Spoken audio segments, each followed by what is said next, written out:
Hey y'all, I am so sorry it took me so long to go live. I didn't have that many messages, but I had about 5 messages asking when I was going live. So I'm about 30 minutes late. Facebook would not let me be great. So we are here on Instagram. And I'm nervous and I'm excited. Hoping to not be too much of a chatterbox, but today is World Mental Health Day.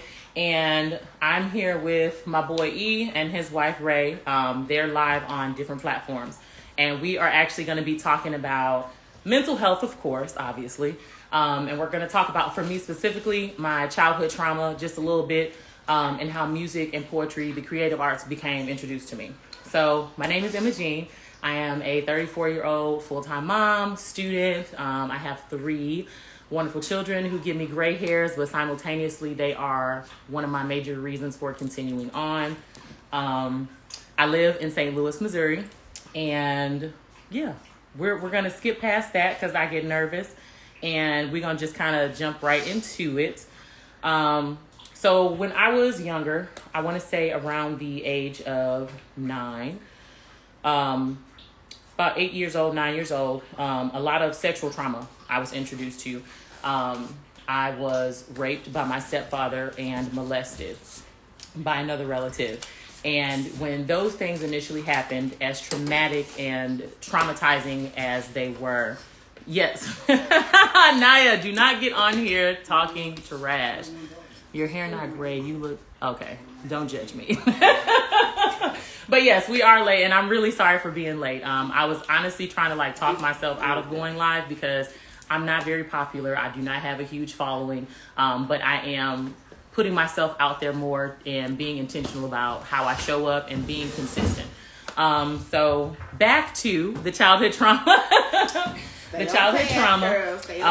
Sexual abuse and mental abuse was pretty much the norm for me when I was growing up. And when I was 9 years old was when I learned that I could sing. First song I sang was Anita Baker, Body and Soul. That song had so much power over me as a child. I grew up listening to a lot of old school jams. That was like my therapy, my distraction, if you will, from the trauma that I knew was going to follow. And as I got older, poetry, writing out my feelings, writing out my experiences and the things that I witnessed really became my everything. It was like my savior. So kind of talking about mental health, I want to say 13 years old, kind of fast forwarding through a lot of things. When I was 13 years old was my first attempt to commit suicide. I attempted to commit suicide because the sexual trauma that I had gone through ended up becoming public knowledge. My mother found out, family found out, all that stuff. And for whatever reason, when I was in that moment and everyone found out about this abuse, I was embarrassed. Mm-hmm. I was so embarrassed and ashamed, like it was my fault. I internalized a lot of what happened to me. And because my stepfather, as jacked up as it sounds, was such a good stepfather when he wasn't sexually abusing me, I equated that to almost like a reward. It was like, it was okay that he was doing this, right? And writing out my feelings and my emotions from that experience, that became how I stuck with poetry. That became my reason to live. Because within me, I knew that what was happening wasn't okay, but no one had ever reassured me that it was not acceptable. And I had written my first book by the age of 15. I had a full binder of my poetry, and my mother found it. My mom, of all people, found this book. I legit had created my own logo. I had put pictures on the front of it. I had my name printed off, and then I had these little sleeves, and I would print off my poetry and I would put them on front and back, and it literally detailed everything. Mm-hmm. So when my mother found this, she ended up throwing it in the garbage, and that for me signified that she didn't care about me. She didn't care about my passion. And it wasn't even about the trauma that occurred to me. It was just literally the power of my voice. Even at that young age of 13 and 15, I learned that my voice carried influence. When I spoke, people listened to me. Even if I was just being goofy, people were just really intrigued with me. Like, it was like they could hear that there was trauma, but they also felt the confidence. And what a lot of people didn't know is at that point in my life, even up into high school, I did not have any confidence, okay? My confidence was trash. But as someone with high functioning depression, you become so good at hiding your emotions, not expressing yourself, and living to satisfy other people and make sure they're okay, that you could fool anybody. And so that became kind of like my hideaway. I continued with my passion for writing. Mr. Holmes, Chris Holmes, he's actually on Facebook, and he was wanting me to actually go live on Facebook. I wanted to share that with him on Facebook, should I say, because he and Mrs. Siebel, Jeannie Seibel in high school, Hazelwood West, they were amazing. They were the first two people to actually see me. I wrote about what happened to me as a child, but at this point in my life in high school, I had a different voice. So younger me, continuing to be hurt and internalizing, it was more just a victimhood. As I got older, I realized and learned what happened to me was not okay. It should not have happened, and it should not have been acceptable. And at that point in my life, my voice was angry, but it was like, okay, yeah, this BS happened to me, this crap happened to me, and this person may have allowed it to happen. However, I'm still here. There's still power in my presence. There's a reason why I'm still alive, and those suicide attempts didn't work. And I was so caught up in trying to prove to people that I deserved to live that I really wasn't living. Again, the poetry, those two teachers from high school, when they read my work, they knew that it was nonfiction. They knew that these were real stories and that this was real pain. And instead of them taking it to the office and running it out of fear, they actually sat down with me. They talked to me. They made time to listen to what all occurred to me in my life. And they encouraged me to continue writing. I ended up getting my first publishing contract after high school with Tate Publishing. We're not going to get into that because that will have me all off topic. But Tate Publishing initially started off as wonderful. Got my first publishing deal, and I was into public speaking while I lived in Detroit, and I served in the military. And it was really just an experience. I'm not going to continue to tell y'all my whole life story, but those traumatic experiences have always brought out the creative in me. And as I've gotten older and I've healed from a lot, there's still so much more healing that needs to occur, which is why I'm very passionate. And I really do try to be intentional about how I interact with people, but not so much so that it loses its authenticity. Like tonight, I have like my little key points and such. I wanted to show up. I wanted to be intentional because this is new territory for me, but there is a purpose to my poetry. There's a purpose to my music. There's a purpose to everything that I have gone through. As jacked up as some of the things have been that have occurred, this gift that God has given me has saved my life. And it started off as a distraction. It was not always just my passion. It was not always, I'm just really great at this and God gave me this gift. A lot of the times when I would go through something, because I had no one to confide in, I had no one to talk to, my pen and my pad, that was my lover. That was my everything. Everything. Girl. I mean, it got my tears. It got my promiscuity. It got everything. It got, secrets, all the secrets. And now it's my group chats with my homegirls. Don't let nobody get access. Lord. But initially, it was a distraction from reality. And as a mother, and as someone who has healed from the sexual abuse, the emotional abuse, physical abuse, I can wholeheartedly say that this gift was given to me for a reason. And I have no desire to become some famous person that just puts out stuff. My entire purpose is to create a community that is a safe space that not only brings me continued healing, but also brings benefit and healing to those who decide to be a part of it, who are welcoming vulnerability into their lives, into their children's lives, into their workplaces, because that's important as well. Like our day-to-day lifestyle is what's going to keep us grounded or what's going to make us sink. And for me, my day-to-day, I have to write. I have to sing. Like my house is like karaoke night every day. I'm singing to my kids to wake them up, and it's a positive note. And when I'm emotional, if I'm emotional or overwhelmed, I'm singing. It's like my cry out to the Lord, or cry out to my homegirls, or cry out to just myself, and reminding myself of my power, reminding myself of who I am, my why, and knowing without a doubt that if social media left today, if anything traumatic were to happen in my life tomorrow, I would still have the blessing of my gift, which is writing, and my voice. As long as I have breath in my body, I have the access to help other people, to also heal myself beyond what I've already done. And there's levels to all of that. Like I did a lot of healing individually in high school and especially in college, because college was like, that was my getaway.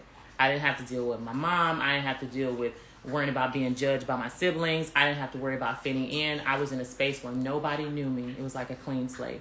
And I had so much more access to getting involved in bullshit. Because my mom kind of had us under a rock. Like any desire you had, any thoughts you had about doing anything outside of her ground rules, like, baby, hang it up. Hey. Hang it up. Okay? And then got into college, and I made some decisions that were, risque, to say the least. And you know what college is for, though? Yeah. And that's what college is for. That's a different conversation. No, it's not, though. We talking about mental health. College is definitely, it's an exploration for sure. Explore and enjoy. But I think with exploring, shouldn't there be some limitations though? Like, I really feel like even with exploring, there have to be your limitations are your boundaries. Like, what are you? And I guess I guess you can say you do learn them as you go. So I can say that you learn your boundaries as you go, as you grow. So, and you got to be willing to be wise enough to set those boundaries stick to them. Though when you hit one, how to recognize it, recognize that, because that's, again, going back to the mental health part of the conversation, and I didn't introduce myself. Yes, this is my homegirl Ray. I can't move my camera because we kind of rigged it together. Yeah, we rigged our camera, but she will pop in just a minute. So I'm Ray. Y'all was just listening for my audience and my crowd. That's my girl Emma, aka Central Eloquence. If y'all not following her, definitely make sure you go follow my girl Central Eloquence on all platforms. But I am a mother of two. I am a wife, a full-time employee, a business owner, and an artist manager, to say the least. So mental health to me, music for mental health for me is important because, just like Emma said, I grew up, I had sort of a traumatic childhood. It wasn't, I guess you could say, dramatically traumatic trauma is trauma. But, it was a lot because my father was the pastor of the church, and being the pastor's daughter was one thing, but I'm the baby. And then my daddy is the pastor, and then he's not married to my mama. My mama was the side chick. The wife was still in the church. Ooh, Jesus. You know what I'm saying? Repent. So, you know what I'm saying? Like, it wasn't the greatest. It was a lot. Right. And then once I grew up and, started to grow up and get into my body, the first thing that popped up was some titties. And everybody want to tell me about my titties. Like, and it's not like oogling them or making me feel good about them. It's, oh, you need to put them up, and oh, you know, Yeah. you pastor's daughter, why you got them? Shaming you for something that you couldn't control. Like, I can't, you know, or my mama would dress me for church. Mm-hmm. You know, and we went to 2 different churches. I would go to church with my daddy. He was the pastor. She would go to her church. But she would dress me to go to his church. And a lot of and I was on the usher board. Even my usher outfits was too much for the church ladies. Girl, your boobs is out. Why you got your boobs out? Constant harassment. Just constant. And then on the flip side, like I said, my daddy got 17 kids. Jesus. I don't know them all. And then, you know, so it was. So let me ask you this, just because we definitely want to stay on point. Definitely. So like the connection between art and mental health, like even if you're discussing this particular trauma, this emotional experience, what were the therapeutic benefits of music for me and your mental health, like at that point in your life? I mean, even in that experience that I was just explaining, if the outlet was always poetry. Thank you for liking the live. Thank you for liking the live. The outlet was always Mental health day. Even to go deeper into poetry, it was the rhythm of poetry. Mm-hmm. And so then it became the rhythm of the beat.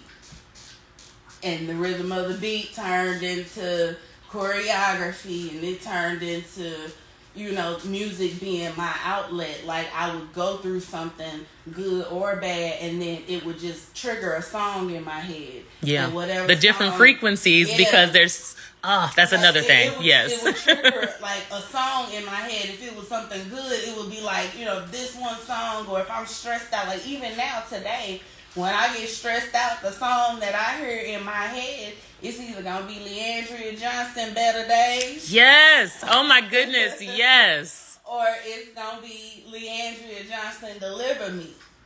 Because, baby, I heard me more than me. When she said that, I was like, girl, I want to, why you attacking me? Because, again, and then comes the choreography. So obviously I have done performances to these songs. And, you know, done different, I guess you could say, I've choreographed other people's performances to all of these various different songs. And doing that, it's like, I go into a parallel universe, like where I'm not me.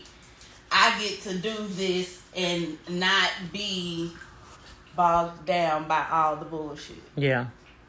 That's that emotional release. You know, you get your sense of purpose over time, especially when it comes to actually healing. And I feel like, especially nowadays, a lot of people have this obsession with detachment and having no feelings, and I'm not gonna show anybody how I feel, even if they screw up. And let me case in point, I didn't even want to this is hella embarrassing.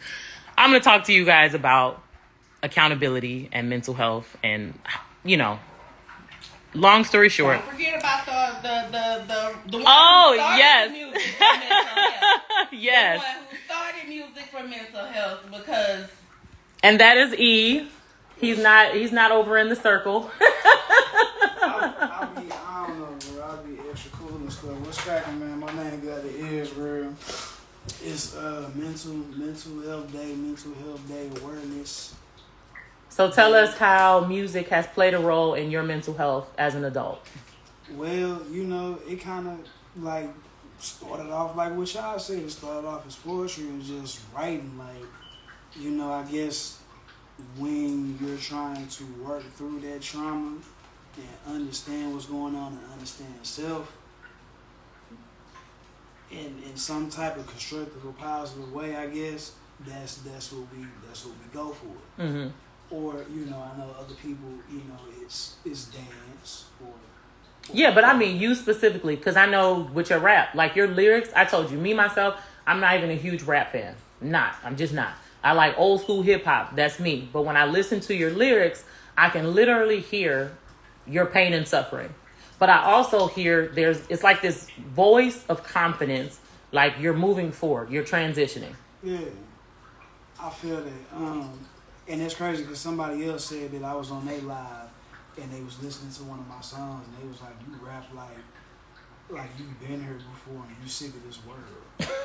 I mean, really. and what's crazy, I said something similar to that in like one of my verses.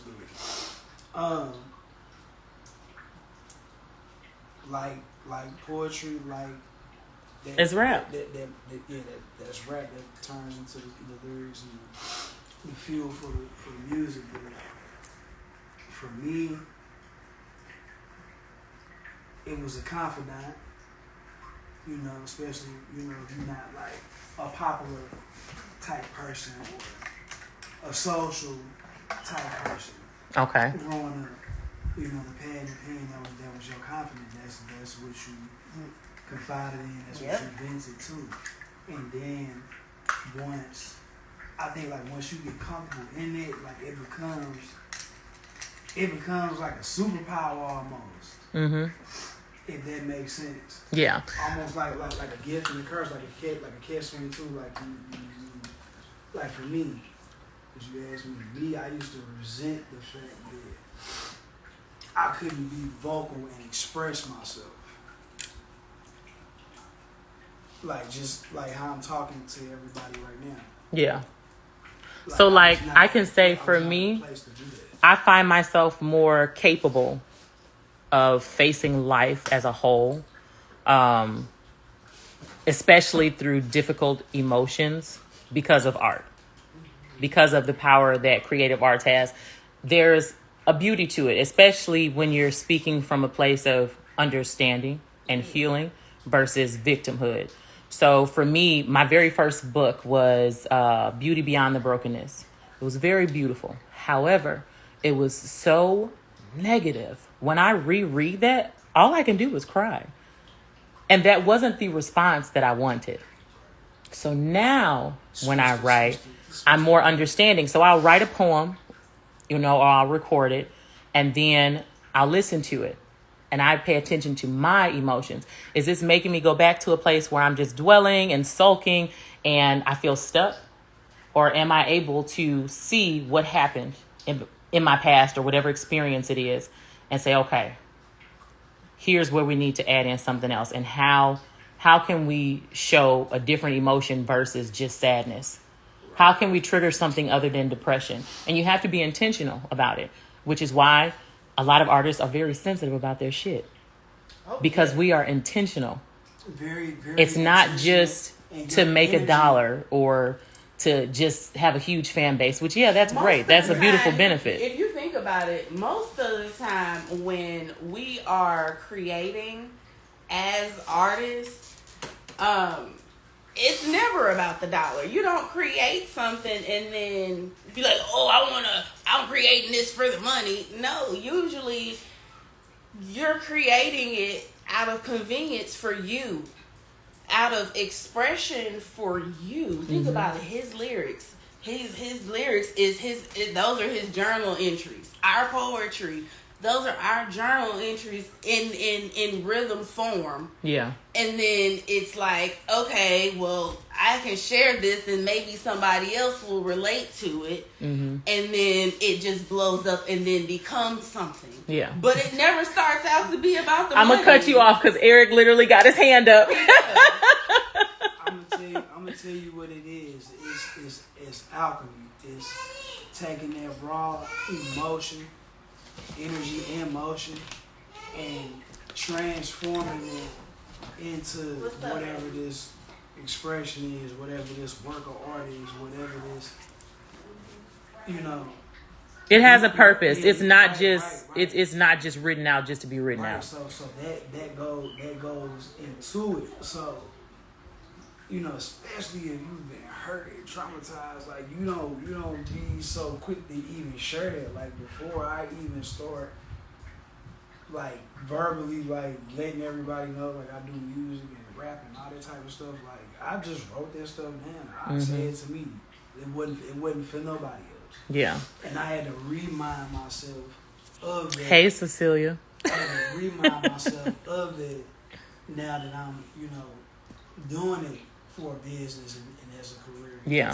So, and that was another key point that I wanted to touch on. So basically now at this point, not just because of our age, but because of our maturity, because of our choice to heal, creative arts is now a true passion. It's not just an escape. Like I mentioned earlier, not just for sexual abuse, but anything, creative arts was just an escape for me. It was a place I could temporarily go to, feel how I felt, and I would leave it there. I wouldn't address those feelings. I wouldn't hold anyone accountable. And that's how that codependency was built.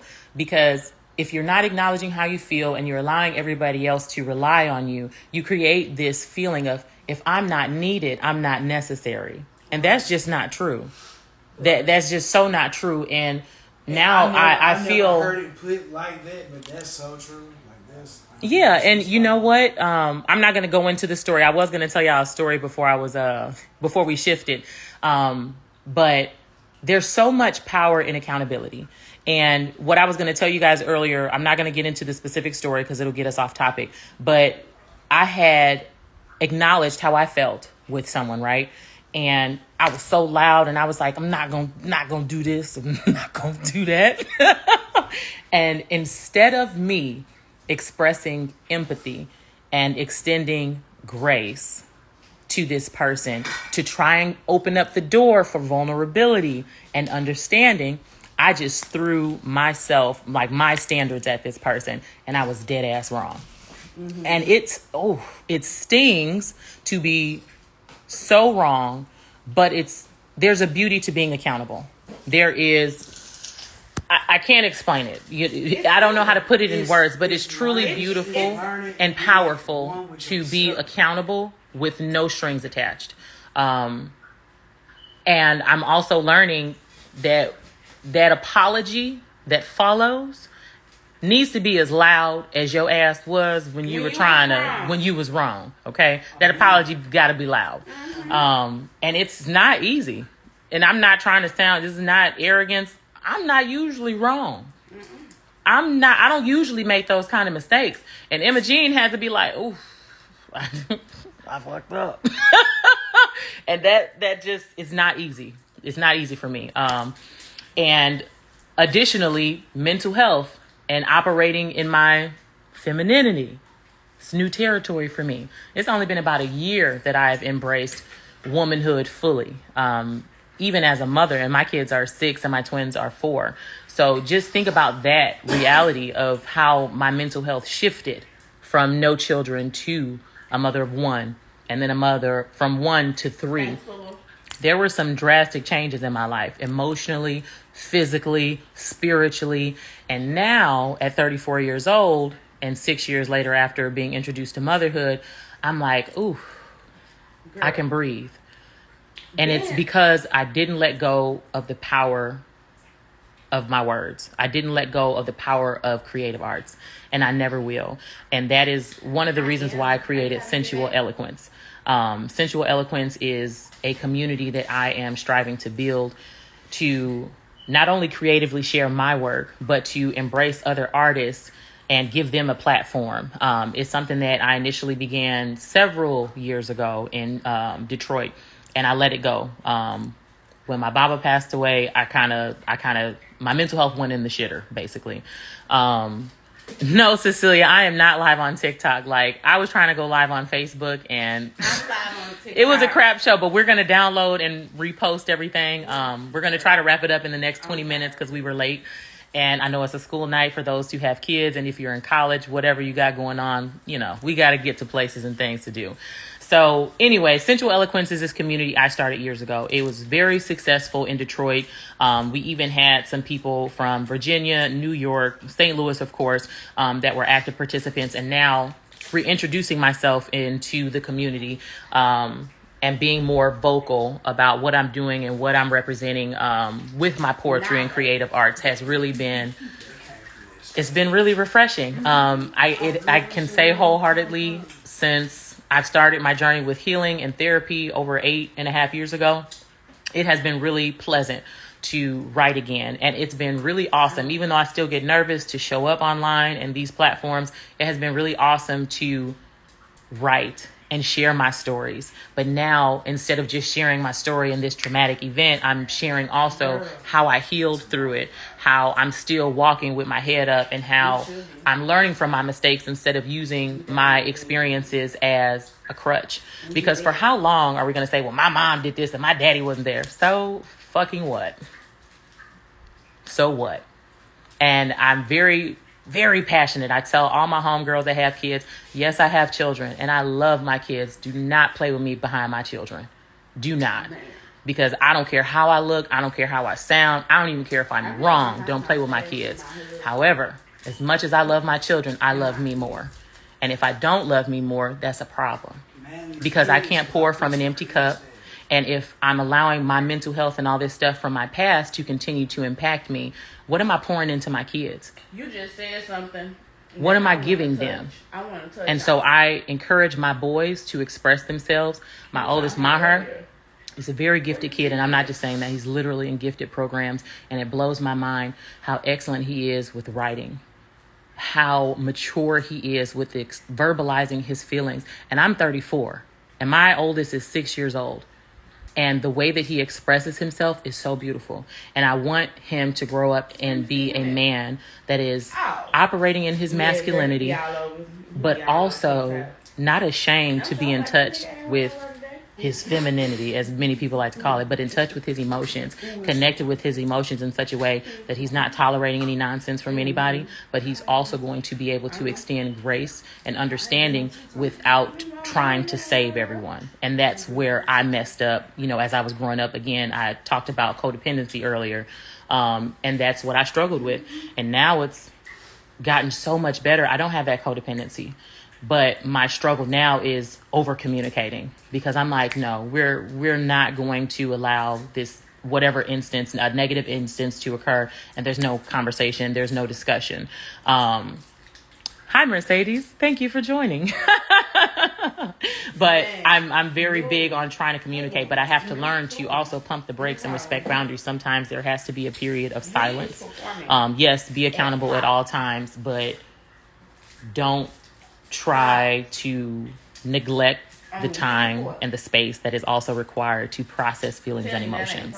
And that's where me being able to publicly share my creative side, that's where that comes into play, because I get to take a moment. I've written my feelings out, right? Okay. Now I'm going to process and read them aloud. I'm going to listen to them and process, like, what is this screaming? Is this just a victim story? Is that what I'm hoping to share with people? Or is there a purpose to this? And I'm encouraging someone, I'm uplifting someone, I'm giving you tips and tidbits so that you can keep going and keep your chin up and know that you are valued, you are worthy, you are necessary. And just because I'm holding you accountable does not mean I don't love you. If I'm not edifying you in some way, shape, or form, our connection has to die, because we're going to just be sitting here in limbo. And I don't want to stay in limbo. My goal in life is to always continue to become. It doesn't mean, materialistic ways and popularity, but to genuinely continue to grow as a woman, as a mother, as a leader, as a friend, to continue showing up consistently and passionately, not just because I have 1,000 followers or whatever the case may be. And my passion for writing and music, I'm so thankful that I didn't allow it to continue to just be a distraction. And now I can showcase my process, my experience, without just leaving people sad. I get to give you some hope. I get to give you some faith, some encouragement, so that you can continue and stay positive and motivated. But anyways, I can go on forever. But that is me. That is a little bit about my backstory, my experience with music for mental health. And today is World Mental Health Day. So I wanted to hop on live, face my fear of that, and also share some inspiration about my community, Sensual Eloquence, with my friends Ray and Eric. And I thank y'all so much for joining and sticking it out. Even though I was late, I promise I will download and share the replay on my other platforms, and I will be better prepared next time. But I felt it in my spirit like we were coming to a conclusion, and I'm very happy to end on this note, and I thank y'all so much for joining. Oh, look, the troll joined. Hey, Craig. For this month. Okay, wait, I'm slow. How you turn this off? And music for mental health. I'm sorry, I don't know how to turn it off. What? No, you don't just shut it off. Oh my goodness. They gonna think I'm slow. What song are you using right now to get yourself there? Oh my God, there were 2 requests to join. I did not see those. I'm so sorry, y'all. I'm gonna get it together. Music for mental health is. Ray, turn it off. It's how we get through. Girl, you trying to turn your Instagram off. Girl, listen. I'm you don't see this big ass X up here? Oh my God, I didn't see it. I need my glasses.